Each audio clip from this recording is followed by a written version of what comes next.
everybody, and welcome back to the Empathic Leader, where we talk all things empathy, emotional intelligence, and leadership. I am your host, Dr. Melissa Robinson-Winemiller.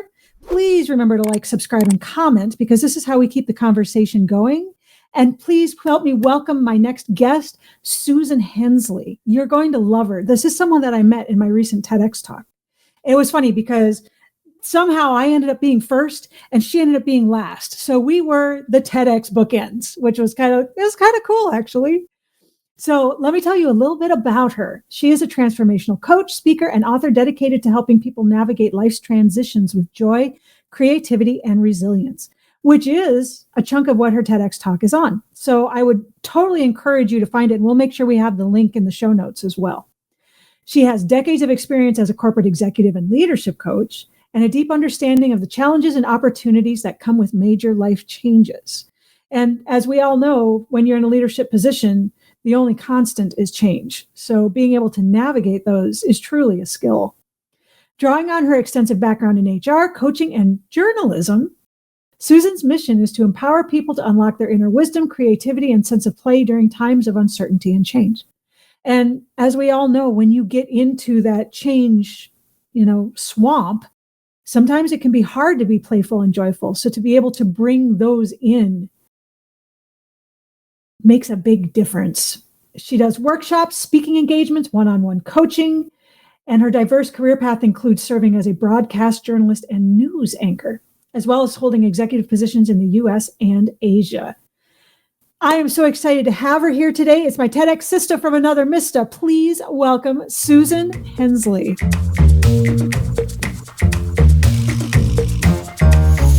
Oh, thank you. It's so nice to see you again. Yes, and we were the bookends, if you will, but it was such a great experience, period, but it was so great to meet you. And honestly, the other speakers, what an amazing group of people really committed to their topics and their message and sharing. Yes, it was a really powerful group. And it was a transformational night. I mean, both as a speaker, but in listening to other speakers who are the best and brightest in their fields. It really, I don't know, I kind of felt like it was in the middle of a fairy tale. It was really cool. It was. I didn't, since it was my first, I didn't know what to expect. And I've continued to look back on it, as your point is sort of magical, that the alchemy of the other speakers, the setting, and I think both the desire to share, right? I think we're at our best when we're trying to serve and share and connect. And although the pressure of being on stage and knowing it's a TEDx can build, the more I think we stayed in that framework of the why, right? Why are we doing this? And it's to share an idea that we haven't necessarily heard a lot of other people talk about. Really helped. And I think that's what created that sort of magic or that fairy tale, was people had worked really hard to be there in that moment, in that period of time, but all with the same goal of sharing for whoever may need to hear, wherever it may go out in the world. Yeah. And major props to our organizing team, to the students of University of Tulsa. They were fantastic.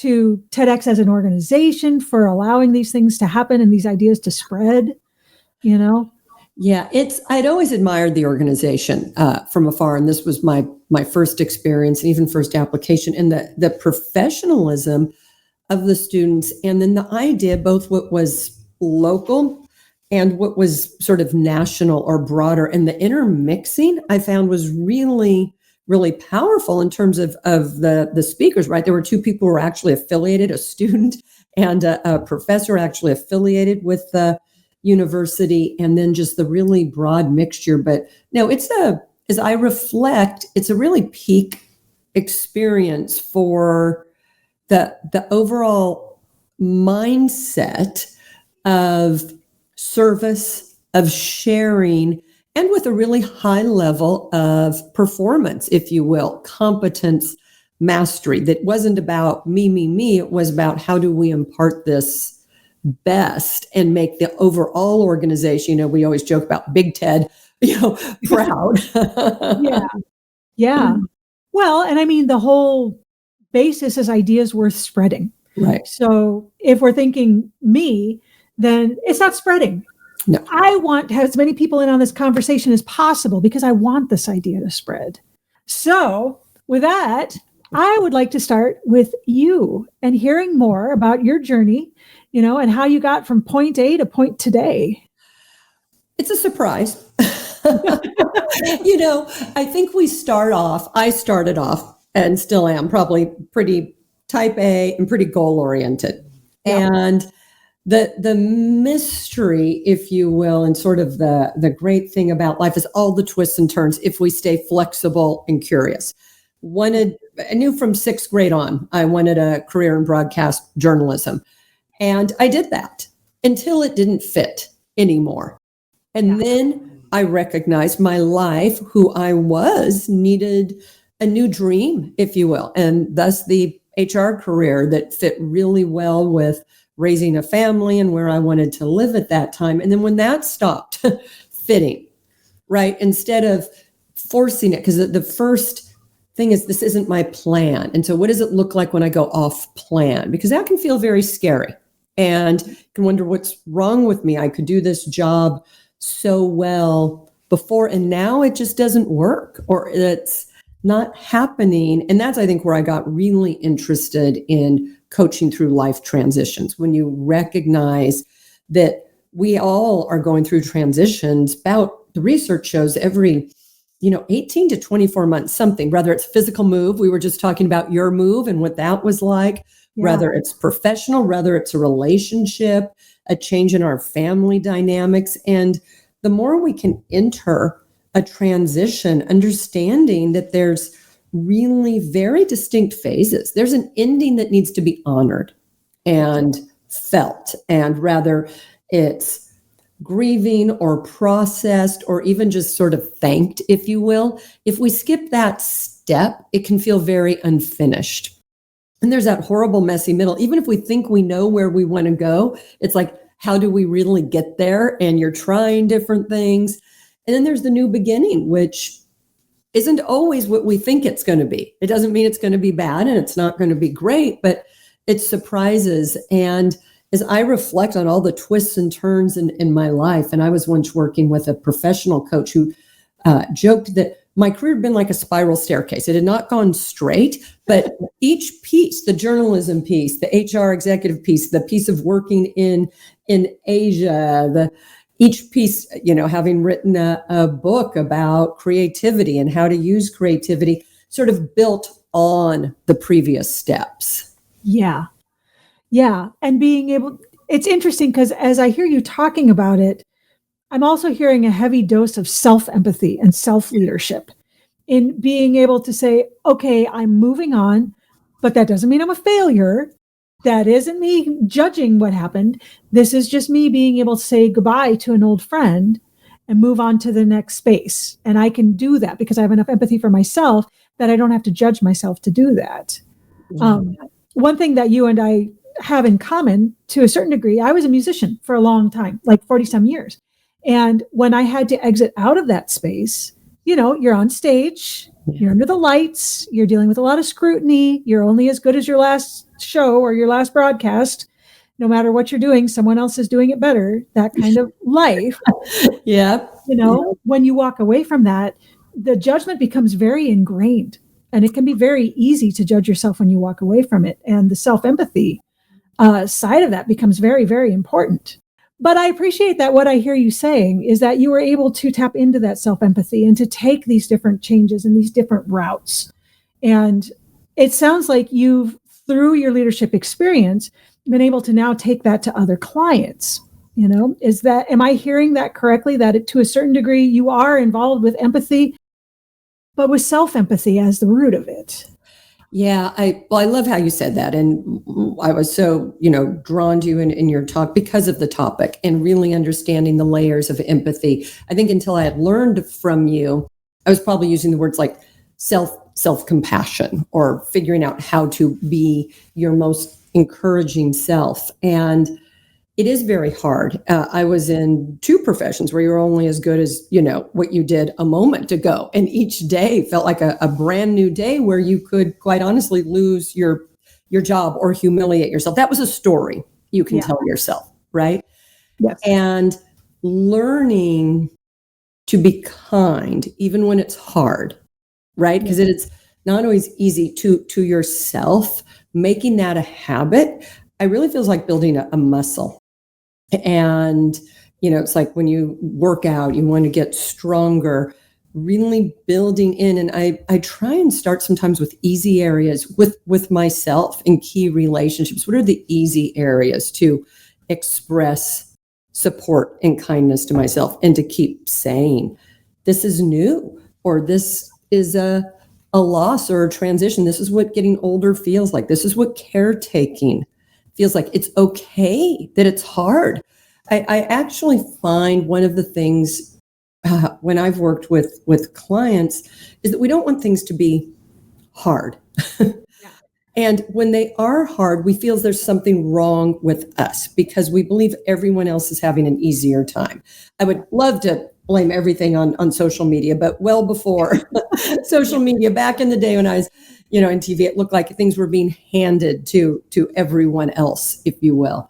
Yeah. I think building that muscle and encouraging yourself on paths where we have self-doubt, where we have fears, where we have uncertainty is so important. Because if we can give that to ourselves, it's always easier to give it to, say, a best friend. And a lot of people say, would you say to yourself, would you say this to your best friend the way you talk to yourself? And everyone always says no.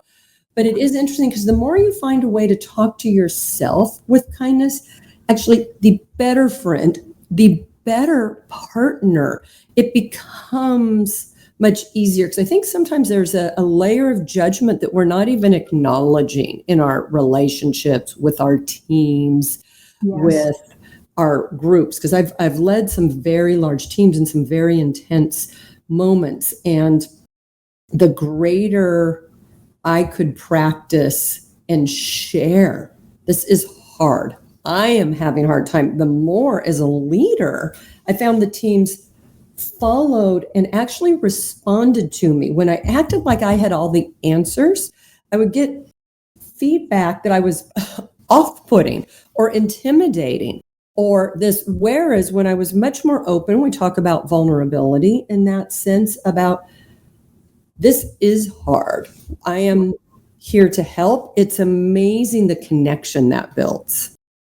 Yes, absolutely. Which actually takes me to my second point, because we were actually talking about this a little bit before the show. And my audience already knows that I'm kind of hardcore on my definitions, just because empathy as a word, as a concept, has some really weird connotations in the public sphere that don't necessarily fit what it actually is. So as you're talking about empathy, I keep hearing the word connection come up, and that, of course, just makes my heart sing. So as you're talking about, connecting with your people, having empathy for your people, working with your people, could you tell me a little more about this connection piece and how, as a leader, maybe you were able to employ that with your people? Sure. This is just, I think, that who I am at the core. I crave connection. I am my best. And I think this is true of almost all humans, but I want to be careful here and I want to stick with what I have noticed. I know when I'm aligned in my best as a leader, as a wife, parent, daughter, as a friend.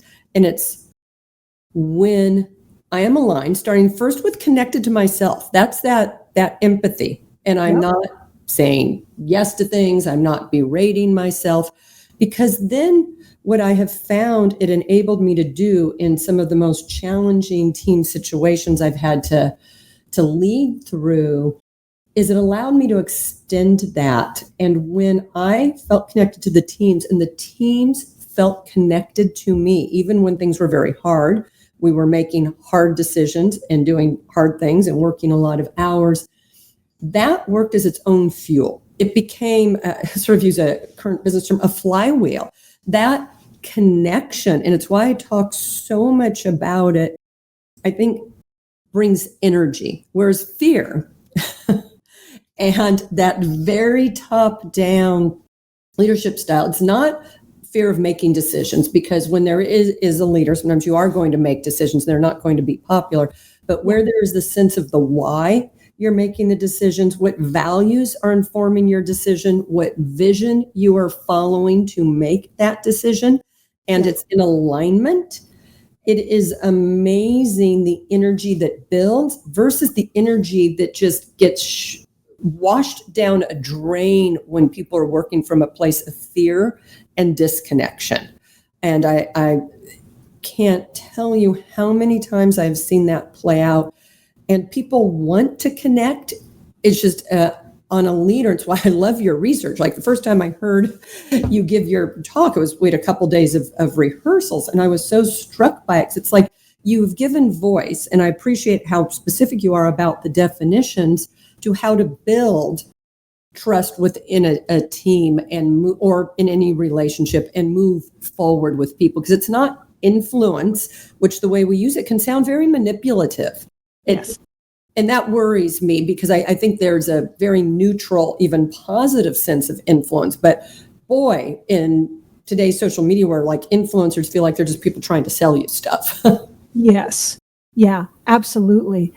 I really appreciate you giving light to the fact that, there is a positive side to this, that, there's influence seen darkly, but there's also influence that from the standard definition, to propel somebody in a different direction. Yeah. It doesn't have to be bad. No. It can be very good. Yeah. You can be using influence to propel someone in your life, a loved one, to make healthier decisions and choices, right? There's a lot of ways when I think of how I want to show up. For a long time, I've had, an image of like a stone in a water and what are the ripples? I don't know. I'm a small stone. I'm not a big stone. I'm a small stone, but I hope that with the right ripples, and that's, I think, why it's okay to be a small stone, because you don't want to be disruptive. You want to almost like gently move forward, is another visual image I have when I think of what we're talking about. Yes, I agree. The other thought that comes to mind is this thought that I keep putting out there, that leaders are always on stage. Yeah. Someone is always watching. So you want to make sure you're aware of this, so that the ripples you put out are the ripples you want to put out. And you're not putting out ripples or influence that are unintentional but negative.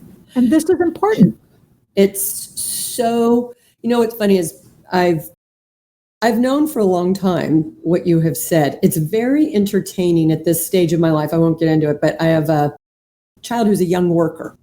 He's an adult, but he is young in his career. And boy, will I tell you, after town halls or big group things, now he knows what I've done, and he's heard me my whole life, and he knows I have a lot of thoughts of leadership and how I've tried to lead. Yeah. But they are watching everything a leader does, how they show up, how they are positioning policies or not. It is fascinating. And the minute they watch a leader do something that's incongruous with no explanation, that relationship starts disconnecting, particularly for the current younger generations, that they are so attuned to misalignment, to being, it's not as extreme as untruths, but it's like, don't expect me to do this if you aren't walking the talk. And boy, is it amazing when I coach now in corporate settings. That's one of the things I'm most on. Like, don't set yourself up to fail as leaders. Set yourself up who you are. Set up the mistakes you're going to make. That there are. I mean, I think it's actually very helpful to set up that there may even be times my actions appear incongruous, because as humans we are. There are going to be larger policies. There are going to be moments. Here's where I'm headed. But I think leaders need to spend a lot more time than many do explaining, if you will, values and vision, and then even what that value, how that value comes to life for them, because integrity and responsibility, and this almost goes to the definition of empathy, can show up differently. What I view as me being responsible to one person, another may see as being irresponsible to a different thing, because it's who are we being responsible to, and how does that show up? And so I feel like leaders need to be so explicit, and it's good for them. I actually think it makes you a better leader because it brings you into alignment and you've had to think through these things. Yes, I agree completely. And I think it's even more important. You bring up the fact that people in the younger generation can smell when there's an incongruence. They've been brought up around social media. They know a fake when they see one. Yeah. So, I keep hearing this, oh, they don't want to work. Oh, they're so lazy. Oh, they know a mask. They know what mask looks like when someone is putting it on, and they don't want to be hitched to that. And can you blame them? Yeah. I mean, yeah, it's, I worked at a family committee and we had everything from early 80s to people actually right out of high school. It was a manufacturing plant. So you could have people who were as young as 17, and then we had people who were working into their early 80s. So multiple generations. And we spent a lot of time really working on first the cultural lens of each generation. Because I will think of how I approached work, and my husband will talk about how he approached work, and it is vastly different than how our son, who is intelligent and hardworking, how he approaches it. And yes, that sense of what are you saying here that doesn't make sense? It is a generation that calls it immediately and really does create this tension. Yes, but I don't think it has to be tension. I think it's something that maybe we should have drawn attention to a long time ago. Yeah. So as a Gen X, and I think you're Gen X too, right? I am. Yeah. Sometimes I wonder if we dropped the ball. And I know that's not a popular opinion. I understand. But we've let things slide that maybe we should have taken a stand against within corporate culture, within some of the societal stuff. We kind of got lost in the shuffle. And you see the memes where it's a little bit whiny and a little bit, oh, we're forgotten. Well, but what have we done to be remembered? It's really hitting me, because there's so much uncomfortable truth in that. When I retired earlier and started this third career than I had planned, in the first 6 months or so, I was really, really critical of where I didn't think I had, as much as everyone told me I was a good leader, I know I have a lot of very good leadership strengths. I saw all of my failings very, very clearly at that time. And I think it was either following the bigger culture or what I believed was success, and being very unimaginative. I will use that word, that it could look differently. And I went out with some girlfriends, both who I had worked with, and I was telling them how I was feeling and just processing where I felt I could have been better.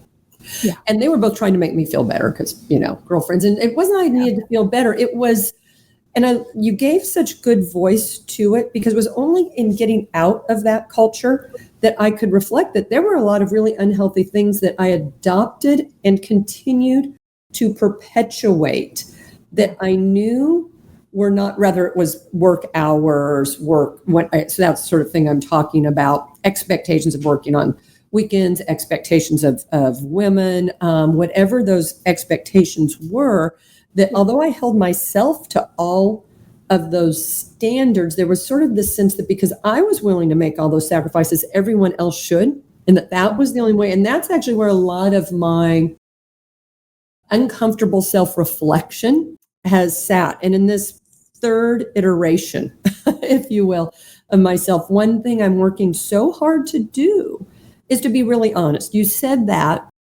and I thought, yes, that's exactly what I was saying to my friends. And it's hard, for as many kudos as I had from large teams. I was this great leader. I see all my failings too.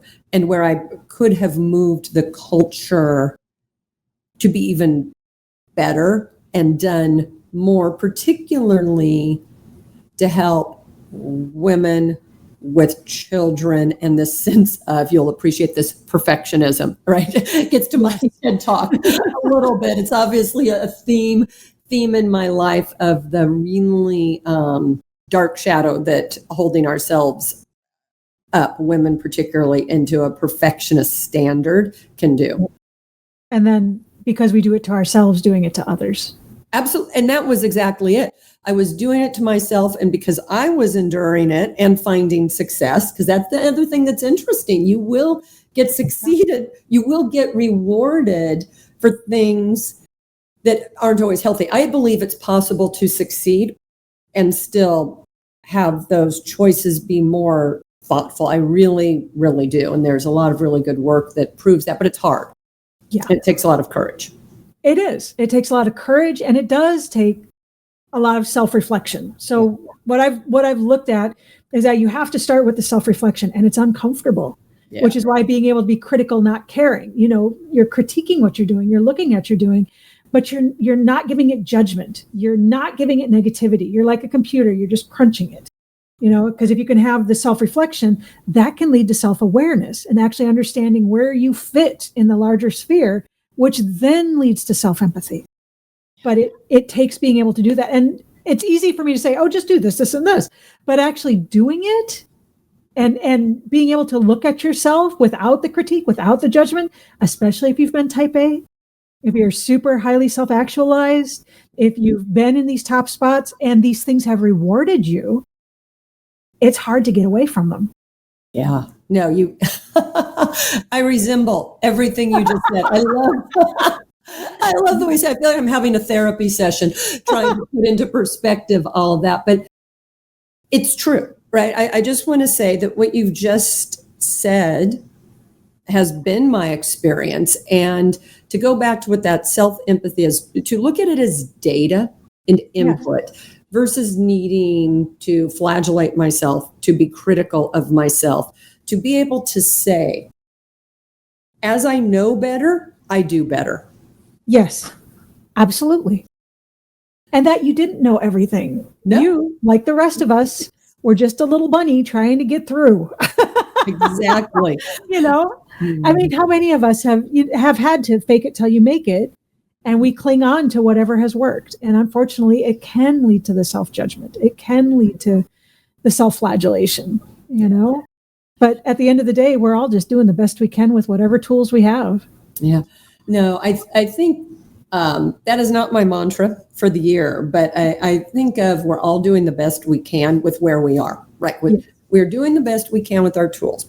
Then I love to work with people when I coach your clients about growth. What is that growth mindset? Because it's one thing to say we're doing the best we can with where we are, and how is it okay to keep growing, to keep feeling that impulse, if not for perfection or improvement, for what I say growth.